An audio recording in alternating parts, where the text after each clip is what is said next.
बात तो बड़ी सुंदर कर रहे हैं आप, लेकिन देखिए आपको मैं टोक रहा हूं बीच में 30 सेकंड के बाद ही, लेकिन बात तो इतनी आप सुंदर कर रहे हैं, लेकिन राम काज करीबे को लोग आतुर होते हैं, लेकिन आपके नेता जाने कोई आतुर नहीं है राम काज के लिए। गौरव भाटिया, कार सेवकों पर गोली चल जानी चाहिए थी, वो संविधान को बचाने के लिए हुआ, ये अब शिवपाल यादव जी भी कह रहे हैं, स्वामी प्रसाद मौर्य तो कह ही रहे थे। क्या आपको लगता है कि आप लोग भी पॉलिटिकली राम नाम को पॉलिटिकली कैश करना चाहते हैं? माफी इस शब्द के लिए, लेकिन मैं बोल रहा हूं। सबसे पहले तो सियावर रामचंद्र की अब देखा आपने, और दूसरी बात मैं कहूंगा और बहुत सम्मान से कहूंगा, वो व्यक्ति, वो संस्था, कोई भी पार्टी ऐसी पैदा नहीं हुई है जो भगवान राम के नाम को कैश कर ले। ये तो भगवान राम की कृपा होती है तो पार्टी आगे बढ़ती है, 200 से 303 तक पहुंचती है और जनता की सेवा करती है और भगवान राम का आशीर्वाद मिलता है।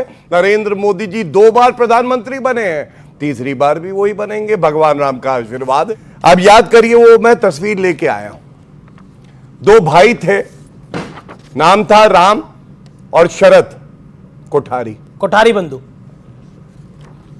गोली चलती है ना, अच्छे पतलून गीली हो जाती है, दूसरी तरफ भागते हैं, और ये तो केवल 2 हैं, ऐसे लाखों थे। आदेश दिया, सपा की सरकार थी कि निहत्थे कार सेवकों पे गोली चला देना। ये भाई राम और शरद, क्या ऊर्जा थी, क्या जज्बा था, क्या समर्पण था राम मंदिर के प्रति।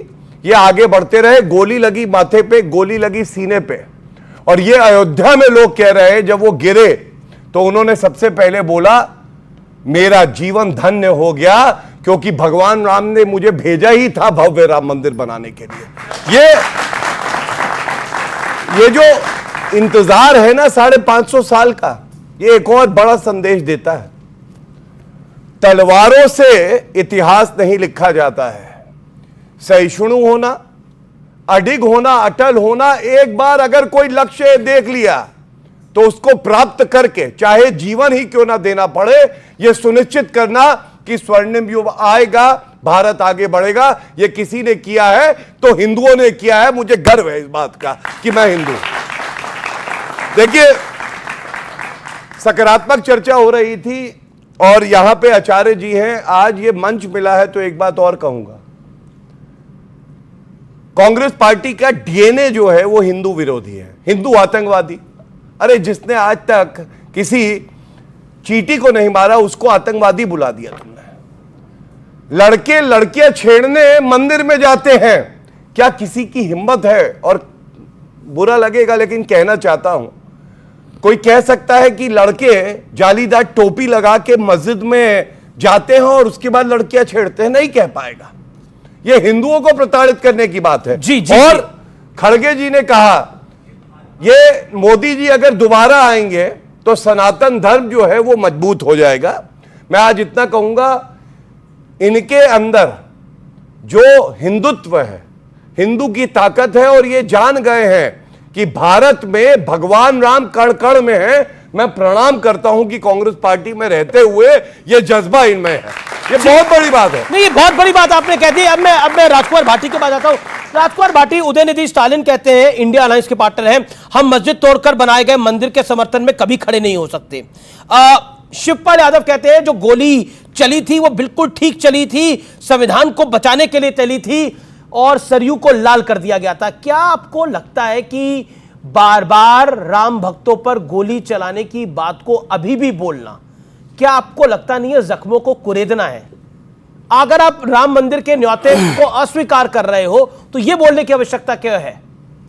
नहीं, अगर चर्चा में मैं इसका जिक्र करता गोली का तो हम दोषी थे। ये तो आप कुरेद रहे हो बार बार।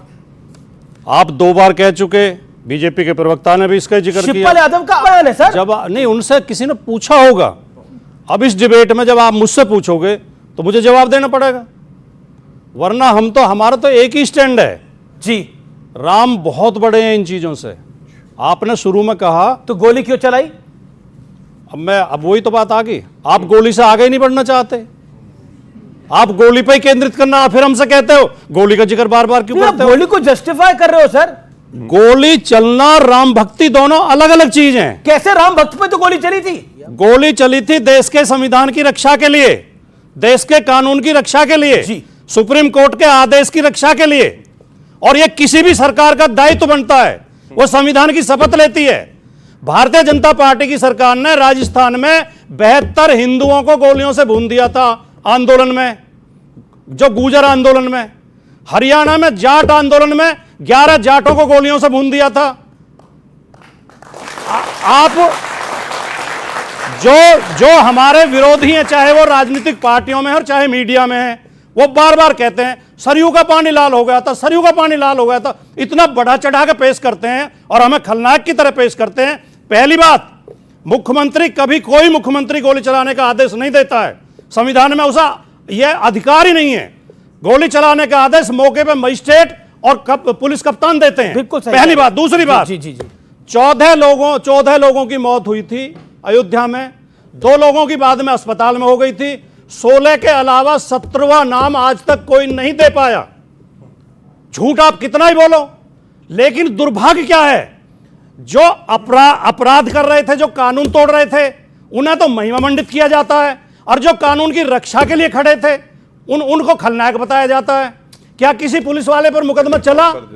क्या किसी न्यायालय में मुकदमा हुआ कि गोली गलत चली थी? बिल्कुल सही बात। क्या कोई जांच आयोग ने कोई रिपोर्ट दी कि गोली गलत चली थी? मैं जानना चाह रहा हूं, आप बोल रहे हैं कि आपके अनुसार 16 कार सेवकों की पुलिस की गोली, सरकारी रिकॉर्ड के अनुसार 16 कार सेवकों की जान गई, यही कहा ना आपने।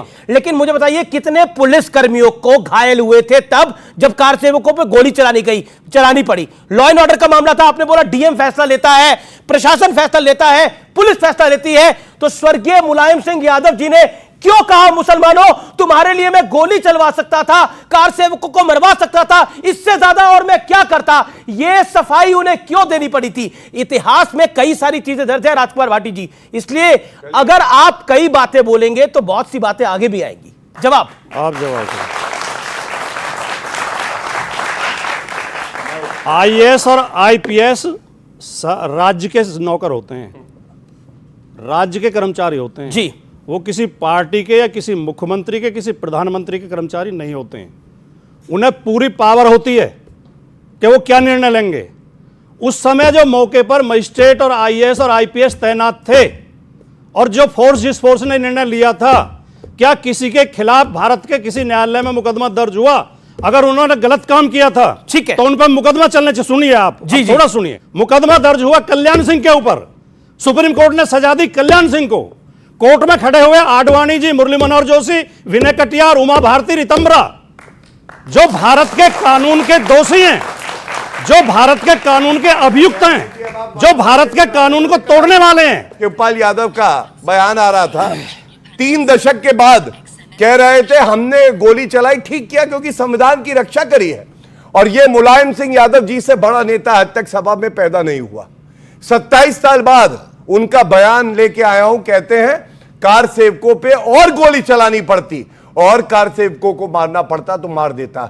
यह होती है ओछी, घटिया, सांप्रदायिक तुष्टीकरण की राजनीति, कि अगर तुम हिंदुओं को मारने के लिए और कहो कि यह ठीक किया क्योंकि मुसलमान का वोट मिल जाए।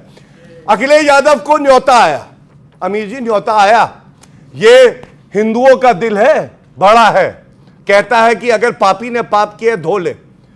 गए नहीं, कहने लगे धर्म जो है वो निजी विषय है। मैं ये पूछना चाहता हूं, ये जालीदार टोपी लगा के सरकारी खर्चे से 5,000 रुपए की प्लेट इफ्तार पार्टी देते हो मुख्यमंत्री होके, जब तुम मुसलमान हो नहीं, तब ये धर्म निजी विषय था या नहीं था? लेकिन अखिलेश ने, मैं एक बात ऐड कर दूं, अखिलेश यादव ने यह भी कहा, जो उनकी मैंने चिट्ठी को पढ़ा, उन्होंने बोला कि हम इस 22 जनवरी के बाद जाएंगे, ठीक है, सब परिवार जाएंगे, ये भी जाएंगे। विवेक जी, ये आप लोग चाह क्या